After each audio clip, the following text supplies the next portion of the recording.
Eu dou um conselho absolutamente da minha avó, uma imigrante alemã que passou a vida inteira quase no Brasil. Não toquem tambor para maluco dançar. Não toquem tambor para maluco dançar. Quando alguém começar a berrar, a adjetivar com os olhos irritados, vão se afastando lentamente, concordem, tenham reações bovinas, e saiam correndo. E saiam correndo. Não discutam com pessoas perturbadas. Não discutam com pessoas perturbadas. É perda de tempo, perda absoluta de tempo. Evitem o ódio, não cultivem o ódio. O ódio vem às pessoas, não compartilhe. Há um conselho que eu ouvi na Ásia de um budista que dizia: o ódio é um veneno que só funciona se você beber. Você precisa aceitar o ódio do outro. Afastem-se disso, porque tem tanta gente interessante, tem tanta gente desafiadora, que as nossas dúvidas têm que ser de várias ordens. Nossas dúvidas são lícitas, são boas, mas nossas dúvidas não podem ser longe da ética, não podem ser longe de princípios. E como eu digo aos jovens professores que eu formo na Unicamp, um conselho que eu escrevi no livro Conversa com um Jovem Professor: é muito importante que em uma sala de aula exista ao menos um adulto. É bom que esse adulto seja o professor. É muito importante que num ambiente, por mais que tenha gente brigando, destruindo e gritando, que eu redobre a minha capacidade de ser pacífico. Esse é o primeiro ponto no momento que nós estamos vivendo. O mundo está em transformação. Essa transformação sempre ocorreu, mas ela se acelerou. Quando meu pai se formou em Direito em 59 na Universidade Federal de Porto Alegre, ele nunca mais fez outro curso de atualização. Ele nunca fez MBA, ele nunca foi em busca de outro curso, porque naquela época as pessoas se formavam e assim ficava. O tempo era um tempo repetitivo. Hoje isso não é mais verdade. Hoje, se você já está formado, tem necessidade de mais cursos, de mais atualização. Aquela época passou. A velocidade da transformação está tão grande. Darei exemplos do que seria uma espécie de filosofia de um grego chamado Heráclito, que confiava e dizia que tudo era movimento, pantarrei em grego, tudo move, tudo se move, tudo se transforma, todas as coisas se transformam. Por exemplo, os celulares que as senhoras e os senhores têm nas mãos, eles são a síntese de toda a memória da humanidade. Todas as coisas que nós já produzimos como espécie humana estão lá. Todas as poesias, todas as obras de arte, todas as músicas estão ao nosso alcance. Isso é uma revolução. Isso é uma radicalização da Revolução de Gutenberg. Isso é a radicalização da imprensa. Nós capilarizamos, atomizamos o conhecimento. Essa transformação também atinge um fato importante. A maior empresa de transporte urbanos do planeta não tem um único carro. Ela é um aplicativo na nuvem. E se você não sabe o que é nuvem, você tem diploma de datilografia. Isso é uma característica. Você não sabe o que é nuvem, pensa em nuvem e acha que é um fenômeno meteorológico, você tem diploma de datilografia e fez o SPB na escola. Mais uma mudança importante para a gente registrar: a maior empresa de hospedagem do planeta, Airbnb, não tem um único hotel.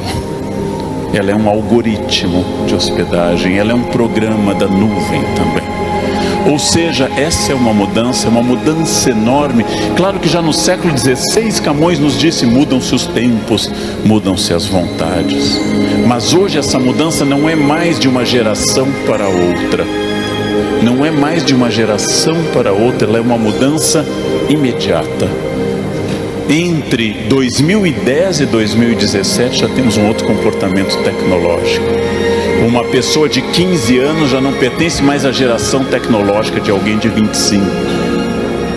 Ora, tudo isso, claro que assusta mais quem nasceu antes. E eu vou lembrar que nós temos 3 grandes etapas de valor na história humana. A primeira etapa que nos dominou desde a pré-história foi a força física. Era o guerreiro mais forte que dominava a tribo, que tinha valor como líder. Essa força física foi substituída pela força do capital. Quem é mais rico manda na sociedade. Não preciso mais ser o mais forte, basta ter mais dinheiro. Chegou a hora do velhinho gostoso e rico. Não precisa mais ser o mais forte. Eu posso ser o Neymar e serei lindo, desde que o dinheiro e a fama me acompanhem. Esse é um novo critério. É claro que força física ainda conta, é claro que dinheiro é fundamental, mas nós temos uma terceira etapa e essa pouca gente se deu conta. Hoje o que manda no mundo é a inteligência e não a força física. E apesar do capital ser fundamental, o capital hoje deriva da inteligência e não da produção. Não é mais o dono da usina siderúrgica, não é mais o montador de automóveis que é o milionário, mas é o fundador do Facebook, de um programa. É o fundador do Google e assim por diante. São essas pessoas que hoje são responsáveis pela maior circulação de capital no mundo. Não tem mais sentido a memória, como me educaram. Quando eu era criança, decorávamos que o Brasil tinha 8.511.965 quilômetros quadrados.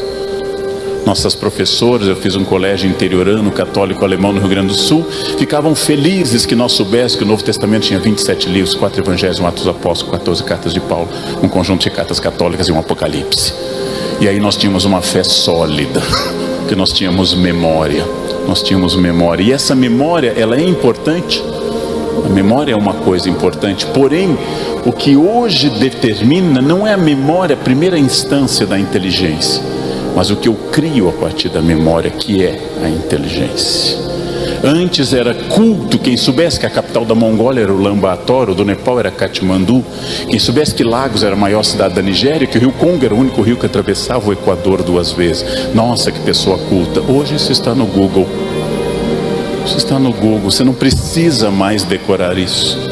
Você decora se quiser, mas hoje a inteligência nos libertou da memória. E isso é fundamental. Memória entendida na filosofia clássica como uma das instâncias da alma para Aristóteles. Memória entendida como um dom do Espírito Santo. Memória entendida como uma série de valores, mas hoje apenas o primeiro passo para a criação, para a inteligência, para aquilo que você pode fazer como iniciativa e criatividade. E isso é muito importante, porque isso vai revolucionar a maneira de eu ensinar crianças e jovens. Ou seja, não mais para repetição, não mais para o padrão, mas para a criação. Se eu quiser que eles sejam cada vez mais pessoas que possam se adaptar à mudança. E é difícil. E por que é difícil me adaptar à mudança? Porque o primeiro limite é aquilo que eu, mais velho, valorizo, que é a tradição. Ora, por que é que o cérebro humano valoriza a tradição? Porque o cérebro humano é uma máquina eficaz, que gosta de economizar energia. E a economia dessa energia é fundamental, porque ela significa que o cérebro não quer fazer ações desnecessárias. O cérebro é uma máquina eficaz. Sempre foi assim. Assim foi desde o começo. E isso é uma coisa interessante, porque a tradição vem ao lado de um mecanismo fundamental, que foi colocado na espécie humana como uma forma de sobrevivência, que é o medo. O medo é prudente. O medo pode ser uma virtude que impede, segundo Aristóteles, o exagero. Ou seja, impede a temeridade, já que o equilíbrio é uma virtude aristotélica. Porém, quando o medo nos domina, ele se chama covardia. Eu valorizo muito um aluno que no doutorado vai fazer um seminário, como fizeram terça-feira, sobre a obra que eu estou analisando, e aí ele tem medo, ele treme, mas ele enfrenta e faz. Eu valorizo muito quem domina seus medos, quem tem medo de voar e voa, quem tem medo de casar e casa. Eu valorizo quem enfrenta o medo. Mas veja, nós, seres humanos, somos descendentes de covardes. Quando nossos ancestrais chegaram à porta da caverna, uns disseram: vão na frente, vão na frente. Vamos ver se no fundo da caverna há animais. Os que foram na frente morreram. Os que ficaram na porta da caverna prudentemente ou com medo são nossos ancestrais. Nós somos descendentes de pessoas prudentes. Bem, o excesso de medo, o medo dominando, chama-se covardia. A genética é uma coisa importante. Há pouco, num debate para um livro, uma autoridade me disse: talvez a gente tenha apenas 5% de liberdade, o resto é genética. Eu não sei o número exato, eu não tenho capacidade de pensar nesse número, porém 5% é bastante. As abelhas têm 0. As abelhas são exclusivamente guiadas pela genética. Nenhuma abelha amanhece republicana. Nenhuma abelha diz: vamos derrubar essa rainha que não faz nada. Nenhum leão pode se tornar vegano. Ele não pode amanhecer: chega de maltratar as zebras, vamos sentar na selva em plena harmonia comendo queijo tofu. Não é permitido ao leão isso. Não é permitido ao leão isso. Os seres animais tidos como irracionais seguem um código genético. Nós somos livres. O livre-arbítrio é uma profunda característica da humanidade. Tudo aquilo que seja um vício reduz minha liberdade. Drogas, álcool, Netflix, tudo que for um vício reduz minha liberdade, cria um hábito. O hábito, diz Aristóteles, é uma segunda natureza. A genética existe, mas não nos condiciona abertamente. A cultura existe.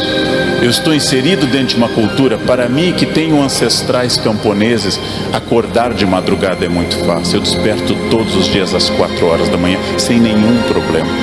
Isso é típico de sangue camponês, não? Ou de algum problema de insônia. Mas eu, casualmente, acordo com facilidade. Eu tenho grande facilidade de acordar. Faz parte da cultura. Meu avô dizia: o sol não deve encontrar ninguém honesto na cama. É uma coisa que vem sempre. A cultura é importante. A cultura é importante. Eu já soube de pessoas que dormem até às 6 da manhã, mas eu acho que são pessoas atacadas da preguiça, né? Pessoas atacadas disso. É uma questão cultural. E também o meu comportamento, eu vou perguntar: como eu passo a um estágio seguinte numa sociedade que exige que eu, Leandro, e cada um e cada uma que está aqui, cada pessoa aqui faça algo diferente. Como eu consigo isso? De que forma eu consigo isso? Bem, essa é uma questão importante. Lendo neurocientistas, eu fui iluminado por um conhecimento que até então eu não tinha.